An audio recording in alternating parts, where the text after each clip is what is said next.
राहुल गांधी नहीं चाहते थे कि वो नेता विपक्ष बने। 10 साल के बाद ये मौका आया था जब कांग्रेस के पास वो नंबर्स थे कि नेता विपक्ष की कुर्सी पर कांग्रेस का सांसद बैठ सकता है। लेकिन राहुल गांधी नेता विपक्ष की कुर्सी पर बैठना नहीं चाहते थे। इसके बाद शुरू हुई एक मीटिंग। इस मीटिंग में मौजूद थे राहुल गांधी, कांग्रेस के 2 नेता और राहुल गांधी की मां सोनिया गांधी। दोस्तों, आखिर ऐसा क्या हुआ कि राहुल गांधी नेता विपक्ष बनने के लिए तैयार हो गए? वो राहुल गांधी जिन्होंने बैठक में ये कहा कि वो देश में और भी ज़्यादा यात्राएं करना चाहते हैं, देश को और ज़्यादा समझना चाहते हैं, देश के लोगों से मिलना चाहते हैं। फिर सोनिया गांधी ने उनसे कहा कि वो नेता विपक्ष की कुर्सी संभालें, लेकिन राहुल गांधी ने सोनिया गांधी की बात नहीं सुनी। इसके बाद सोनिया गांधी ने कांग्रेस के एक नेता को बुलाया। इस नेता का नाम मल्लिकार्जुन खड़गे, कांग्रेस के राष्ट्रीय अध्यक्ष। मल्लिकार्जुन खड़गे ने राहुल गांधी से कहा कि वो इस अहम जिम्मेदारी को संभालें, क्योंकि देश की जनता ने बड़ी उम्मीदों के साथ हमको ये मौका दिया है और देश में विपक्ष की बड़ी भूमिका होती है। ऐसे में अगर आप इस पद को संभालते हैं तो कांग्रेस को और मजबूती मिलेगी। हालांकि इस बैठक में कई और नेताओं के नामों की चर्चा हुई, जिसमें गौरव गोगोई का नाम भी अहम है। लेकिन बाद में मल्लिकार्जुन खड़गे के कहने पर राहुल गांधी ने उनसे ये कहा कि संगठन के कामकाज को आप संभालते रहेंगे। मल्लिकार्जुन खड़गे ने राहुल गांधी को यह विश्वास दिया कि संगठन को वो बेहद मजबूती के साथ संभालेंगे, लेकिन लोकसभा में पार्टी की कमान आपको संभालनी होगी, नेता प्रतिपक्ष बनना होगा।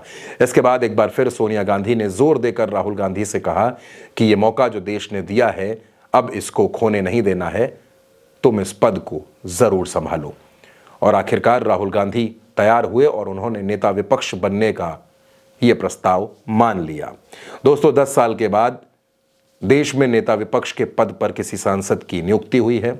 10 सालों से यह पद खाली पड़ा था, क्योंकि नेता प्रतिपक्ष बनने के लिए कम से कम 55 सीटों की आवश्यकता होती है, जो सीटें विपक्ष के पास नहीं थी। लेकिन इस बार कांग्रेस के पास इस नंबर से बहुत ज़्यादा की सीटें हैं।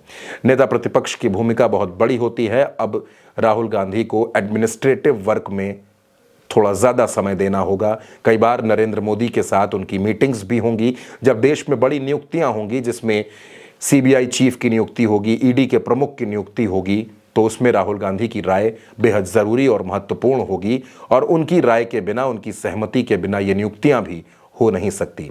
नेता प्रतिपक्ष को कैबिनेट मंत्री का दर्जा हासिल होता है। अपने परिवार में अपने पिता राजीव गांधी और मां सोनिया गांधी के बाद राहुल गांधी तीसरे वो शख्स हैं जो नेता प्रतिपक्ष की कुर्सी को संभाल चुके हैं।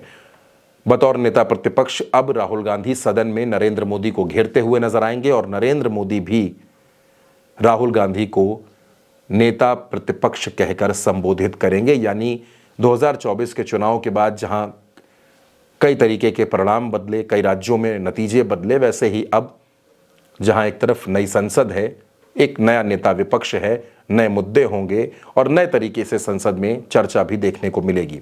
दोस्तों, राहुल गांधी नेता प्रतिपक्ष बनकर क्या नरेंद्र मोदी की सरकार, एनडीए सरकार को मुद्दों पर घेर पाएंगे?